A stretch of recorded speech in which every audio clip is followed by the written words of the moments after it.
Hey everyone, C7B here, and today we are going to build together the 1144 Real Grade Gundam Exia Repair 2 from the 00 series. As you probably guessed from the monochromatic box, this is a limited B Bandai kit, and this kit is priced at 2,500 yens.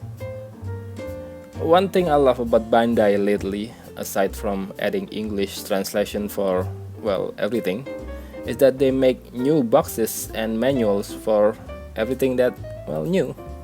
Even if that kit is only a recolor of a slight variation of another kit, and making the bug collector like me very happy. And looking from these runners, they are not so much different from the original Exia. The runners name said it all. The following A to F runners are all returning veterans from the original Real Grade Exia. There are two new runners. These, wait, no, not this. This is only the F runner. The G runners. This G1 is new, and the G2 is also new. The kanji reads Exia Repair 2. Even the sticker sheet is different. It also reads Exia Repair 2 there, this time in kanji and English. Neat. And this sheet of holographic transparent strip is from the RG Exia. I guess you don't need to use all of them for the Repair 2. Let's see what's inside. Yeah, that's it, Exia right there. Okay, let's put it back in the plastic sheet, and let's see the manual to confirm the use of new parts. I love the newly used English translations here. And there it is on the third page. The crossed out parts there are unused parts that are replaced by the parts in the G runner. And for the rest of the manual, the less I checked in comparison to the original RG Exia, are pretty similar, just a few changes that we're going to discuss later in the speed build and review. The head is the same, and the GN sword is different.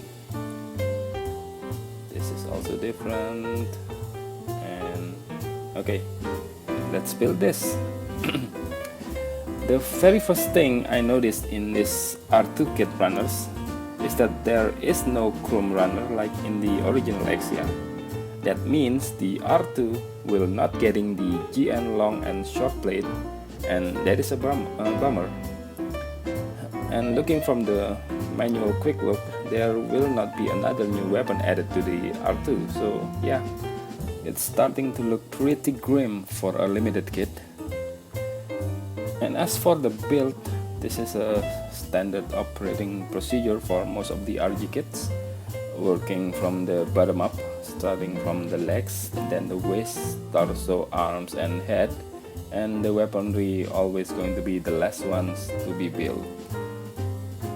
Now, the original RG Exia and all of the other iterations of the 00 kits are a bit tricky to be made top coated.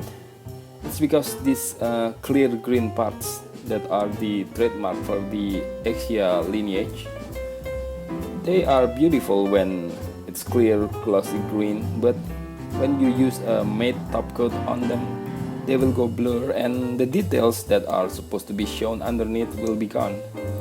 So for the purpose of top coating this kit afterwards, I'm going to use masking tapes to cover the hologram strips and the silver stickers, and I will not use the green transparent parts in the first build. I will put everything together after I top coat the kit. There are several uses for the clear green parts. The chest and the outer legs are the three most obvious, and they are easy to put on later.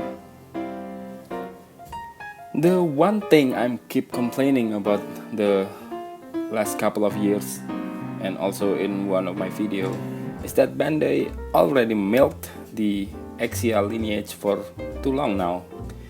The original Exia came out in April 2014, And for the first year, it's okay that Bandai made several regular and limited variants of it.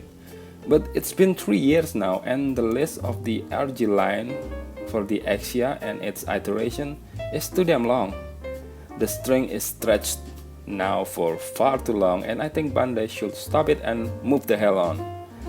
And judging from the upcoming RG Unicorn, well, yeah. Okay, back to the Exia Repair 2. Building this kit feels exactly the same like building the RG Exia from 3 years ago. The solidity of the parts are just as good, if not better, because the original Exia has that hologram strips that actually kinda hard to put on in some areas. The R2 has less strips to put on, and surely for this the R2 is better to put together. You know the feeling when you build a kit and it just felt good throughout? Yeah, it feels exactly like that. And putting everything together, and there it is, the RG Exia R2 snap fitted. Now of course for the review there are some steps that I skipped without recording on tape. The lining, decaling and top coating I've done off camera. And this is how it turned out to be. Pretty awesome. The overall look is cool. Well, the Exia in my opinion is well designed. It's another take on Gundam design that is actually original and innovative. The use of round parts is well balanced with the squared ones. And the color use is also good. The usual Gundam colors of white and blue paired with the red and yellow accents is now combined with the use of green in a proportional way, not overdone. The armor separations are actually less than on the original Exia. The front ties are now one solid armor piece and they don't separate. The only armor separation that remains is on the upper arms. Oh, and some improvement from the original Exia. Some parts that was kinda terrible and really flimsy get repaired here. Like the beam saber handle placement. All 4 beam saber handle in the original Exia, well, let's just say that I'm not a fan on how they are placed. Now it's reduced to only 2 beam saber handle and it's now placed on the side of the hip. Another obvious change is the primary weapon, the Giant Sword. As seen here, the huge sword is now dubbed as the Giant Sword Kai or Giant Sword Custom.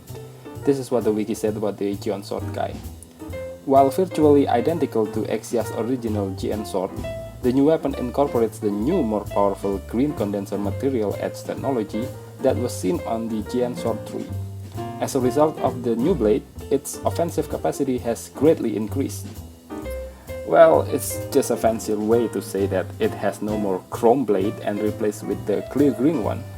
Personally, I like the chrome one better because it gives more bling to the kit, but that's just me, I'm a chrome freak.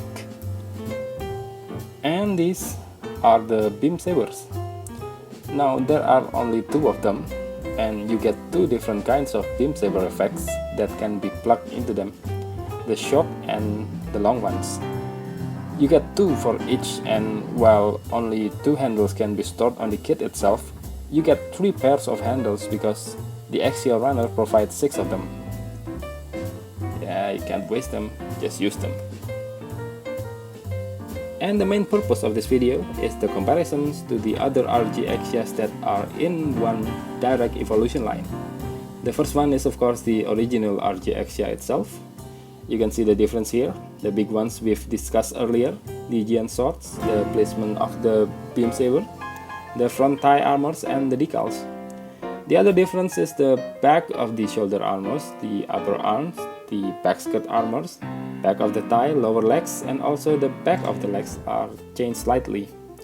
While the overall posture is the same, somehow the R2 looks bulkier than the Exia. Probably because the armors are a bit heavier in the R2, especially from the back view. The only downside is the reduced armament from the 7 swords in Exia to just only 3 swords in the R2. Next one is the comparison to the Exia Repair 1, or usually just named the Exia Repair. Well, this one only bears the name Repair on it, but the true state is that this version of Exia desperately in need of a repair. The story said that this Exia is crudely repaired by the pilot, Setsuna FCA, after badly damaged in the battle with the enemy's Union flag. So this is the Exia with many stripped down parts and damaged parts. Notably, what's missing is the left arm and just covered with a sheet of cloth. And then the cockpit, right beneath the green spear on the chest that was originally blue, is now gray. Half of the face is damaged along with the yellow antenna on the front shoulder. The right skirt armors down to the right leg are also severely damaged. Oh, and the big one, the Giant sword, is also broken but somehow is still usable. And finally, the Exia Repair 3. This is a third-party add-on. To this date, Bandai haven't produced the add-on for this, and hopefully not. Enough with the Exia, Bandai, please get the message.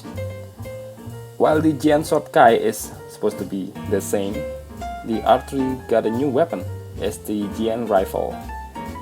In the story, it's supposed to be mounted on the Exia's left arm, but I purposely switched the Giant Rifle on the right arm and the Giant Sword Kai on the left arm because I wanted to find out can you switch the sword to be used on the left, and I am too lazy to switch it back, so yeah. The other difference are in the shoulder armors, Giant Drive on the back, the lower back arms, the back skirt armors, knee armors, and the lower back legs. While the feet you see here is different, is that because I lost the feet parts and have to substitute it to the feet of HG Gundam H2. So just pretend that they are the same. Personally, I love the RG Exia because it's a seemingly simple yet thoughtfully designed kit. It has a small number of accessories, but in return, the possibility is very good. Apart from the beam sable handle placement, this is a solid kit. And the RG Exia Repair is just a quick cash grab from Bandai, selling stripped down and damaged parts as a limited add-on, just like the add-on for RG Sinanju.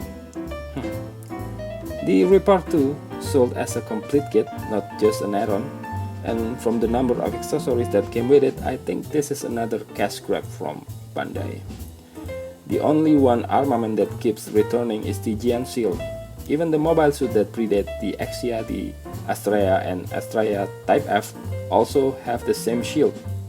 The Exia Repair cannot wield the shield because, well, it has no left arm, and the Exia Repair 3 have both arms occupied with weapons, so no shield for the R3 too. And these four looks great together in my display cabinet. I still think that Bandai has overmilked the real great Exia lineage for far too long now. Heck, I even have some of them that I haven't built yet. While the collector of RG like me never had to think twice to get one of these, I don't recommend you to buy the RG Exia R2 if you are only a casual builder. Just buy the regular RG Exia because it has more weapons.